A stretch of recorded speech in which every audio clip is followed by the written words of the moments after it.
Yep, I'm still alive. The SEC and my brother and Dr. Gerard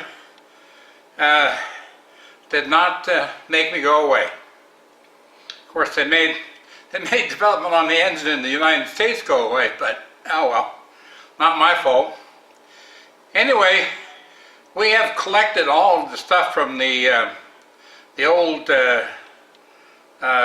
things that the SEC didn't bother to pay any storage for, and we bought them. We got them basically for paying the salvage or the storage. Anyway, Terry did that, and you've seen all that on the pictures that's on the site. I'm here to kind of let you know that we're still making progress. It's kind of a progress report. This computer here is used for firmware development by, as you saw Terry in the other video about the mixer. And you're probably wondering, why are we doing a mixer? Well, we don't have any premix, and we don't have any money. So without money, you can't buy premix, and so we have to find some way, or we had to find some way to get one of the old mixer things that I originally designed years ago to work. And Terry took the start that was made by Andy, my son, in 2012 or 2000 something, and he finished it up, and we got aboard. You saw that whole video is also posted. This machine here is kind of interesting. It is right now Windows 10, and as all of you who have switched or tried to switch from Windows 7 to Windows 10 know, Windows 10 is quite honestly worse than Windows 8. Monopoly Soft went back and decided they were going to make one operating system for their tablets and for their desktop computers and for their laptops, and they did a great job. Quite honestly, Windows 10 makes your 8-core AMD 4 gig workstation run about as good as an Android tablet. So, and if you're wondering, okay, if you run some tests, you'll find that copying things to a USB on Windows 7, it goes at 15 megabytes per second. And in Windows 10, it goes at 5 or 4 or 3. Not really good at all. So Windows 10 is an absolute disaster, and we've decided that we aren't going to use it because, well, for one thing, we'd like to protect the data that we're developing. And of course, Windows by itself doesn't do any of that. We don't want to have people coming in and grabbing all of our information and encrypting it and then telling us we have to pay a ransom for it or anything like that. So that machine is going to be, or is in the process of becoming a Linux machine. We found, now I use,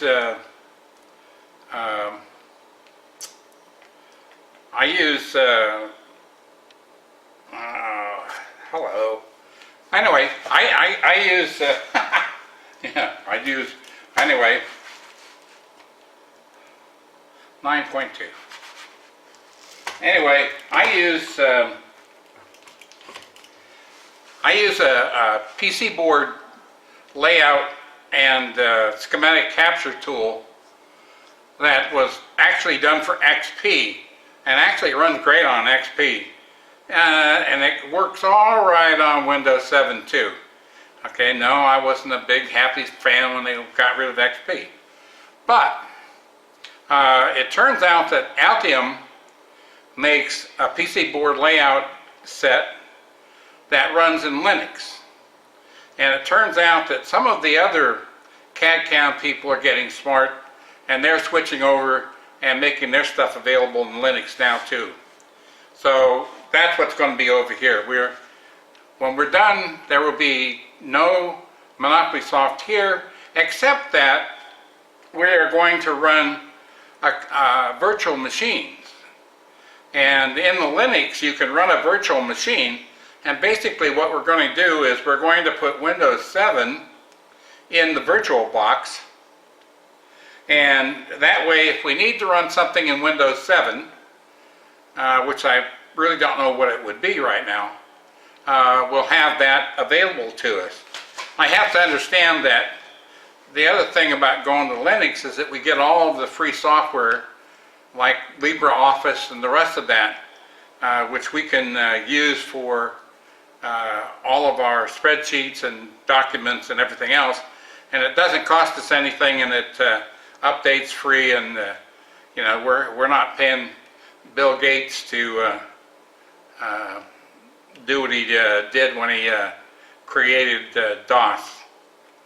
And yes, I was one of the writers of the ZCPR operating system that he recompiled to the x86 and called it DOS.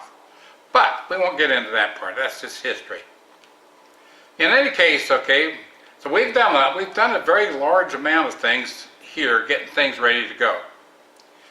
Now, I'm going to kind of wander you around and give you a look at some of the things we've been playing with, and maybe it'll give you a better idea of just how far we've gotten on very little money. I mean, we, you know, all I have coming in is my Social Security. Terry plays with the stock market, and that gives us a few bucks too, but basically we kind of running on empty right this minute.